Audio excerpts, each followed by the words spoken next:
Hey guys, it's Jeff at Patriot Training Center, and today I'm making a follow-up video to a video that we did well over a year ago when I finally made the decision to switch to appendix carry full-time. So I've been carrying a gun for a very long time, every day, and it's part of my life and has been for the majority of my adult life. But for most of that time, I carried the gun strong side or on my strong side hip in what we call a 3 o'clock or strong side position.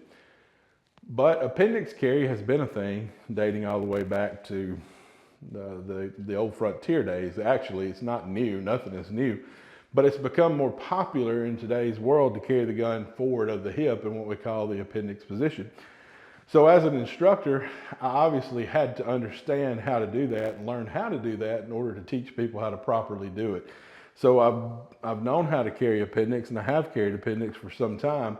But making that switch over to doing that full time in my actual life away from instruction was something that I took a lot of time to make that decision on.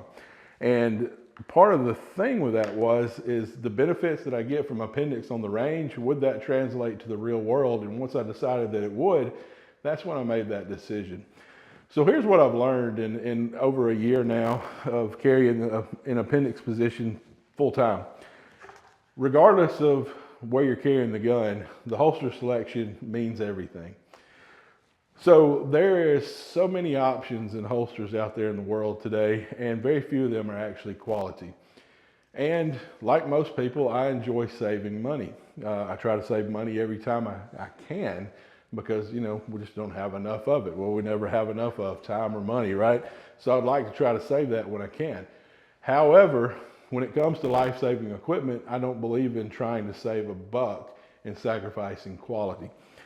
So with that being said, there are only a few holsters that I actually recommend when people ask my opinion, and I believe it's that important. What I've been using for well over, I guess probably 2 years now, is the KSG Lexington, and I have one of these for every gun that I might possibly be using. I carry a Glock 45, model 45 every day. I have a KSG Lexington holster for it.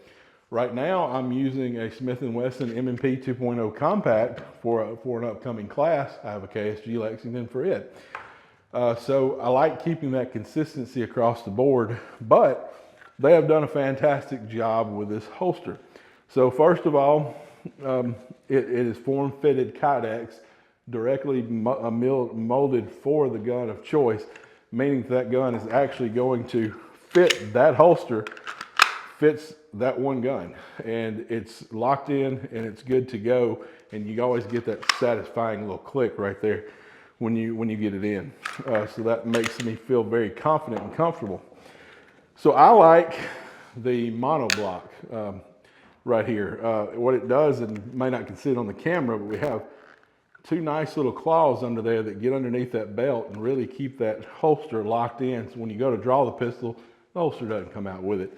And there's several other options that you can get for that. You can use DCC clips, pull the dot loops, things like that. Whatever is your choice is cool.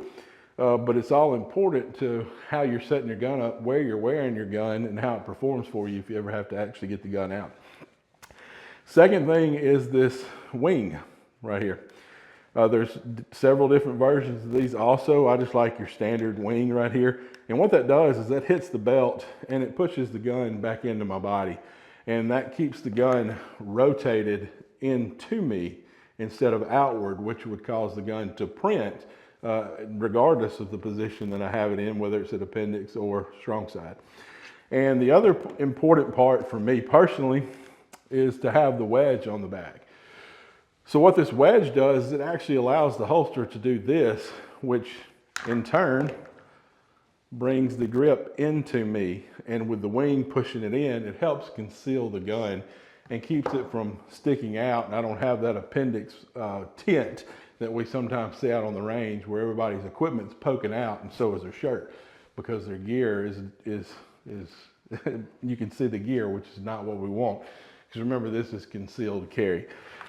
So that is why holster selection is so crucially important, to find one that is of quality and that works for the way that we want to set the gun up and where we want to wear it on our person.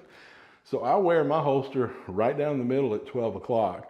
And this setup allows me to conceal the gun very well in that appendix position right down the center line of my body. And not as important as all that, but just as important physically is it's a very comfortable holster. So I literally get up a little after 5 o'clock, 7 days a week because I don't sleep. And when I get up, I shower, I get dressed, and I put my gun on. My gun generally doesn't come off until it's time to get out of whatever I'm wearing that day, get ready for bed or whatever else it may be that I'm doing. Because I do carry my gun 7 days a week, all day long. So the ability to carry this gun all day comfortably is a consideration. And what I have learned is that carrying an appendix is actually more comfortable than carrying it strong side all day long. So I'm not young, I'm 45. And after carrying a gun so long at 3 o'clock on my hip, I had sciatica issues start to set in. And that's a thing. You carry the gun in the same place every day for all those years, and it's bearing down on that hip. There's some discomfort that comes up with that. So very surprisingly to me, when I moved the gun to the appendix position, that went away. I don't have that pain anymore. And in well over a year or two of doing this appendix thing now, I have no new pains that have come up from that. I actually find it much more comfortable. So, for example, I just arrived at Patriot Training Center this morning, drove for 3.5 hours to get here. The gun sat at 12 o'clock the whole time I was driving. It's currently 10:38 where we are. I put the gun on at 5:30 this morning. I've already had it on 5 hours before I took it off for this video. And I love it. I know it's there, but it's extremely comfortable. So the biggest advantage for me is moving to appendix position has been that comfort angle and being able to get the equipment set up just like I want it, have that gun exactly where I want it, and to be able to do that comfortably all day long, every day. And with the added benefit of that I'm a better performer with the gun in the appendix position. It just makes you faster. The ability to come from the front and get to the pistol instead of having to come all the way over to the side and get the pistol, it's a shorter distance from point A to point B. It's an easier draw stroke. It's easier to control the gun. In my opinion, if someone were trying to take it, I can defend it a whole lot easier when it's in that forward of the hips position. So there's a lot of things that I've learned that I really like about this, and honestly, I don't have a lot of negatives. I actually, again, find it a whole lot easier to conceal the gun. And I'm a big guy. You can tell that by watching the video, and if you've been to one of your classes, you know I am not small. So there's a myth out there that big guys can't carry appendix. That is not true. I've actually had someone say, you know, you're a freak of nature because you're not supposed to be able to do that. And I said, well, why not? Because big guys can't carry appendix. Well, that's a lie because I've been doing it for a long time. And I know other people that do. Again, it's about the equipment that you select and getting that quality equipment and working to find out what works for you. So my setup may not work for Craig or Carter or whoever else, but that's okay. Whatever they found that works for them, that's what they need to do. So I'll make a point about that before we cut this one down. But yeah, so it took me a good couple of months when I first started playing with this to figure out exactly where I wanted to carry the gun, because there's a lot of room between that 12 o'clock and 3 o'clock position of appendix right there. And once I found that sweet spot that worked for me, life got much easier. I haven't changed a thing since, and I don't intend to change anything with the way I'm carrying the gun for the foreseeable future. If we figure out something better down the road, then of course I'll move to that. But for the time being, this is the way to go. So that's kind of what I've learned through this journey of moving to the appendix and applying it and basically being a part of my life every day. So I definitely recommend giving it a shot. If it doesn't work for you, that's okay. There's nothing wrong with carrying strong side either. Did it for a very long time.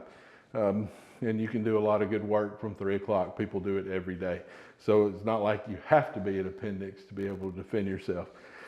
But I like it, and I like it for all the reasons that I stated previously, and mainly that comfort and the ability to perform just a little bit better, to get a little bit more performance out of that, And really that comes out when we're doing drills on the range and things like that. But I do like that peace of mind knowing that I can perform as optimal as I possibly can with the gun in this position.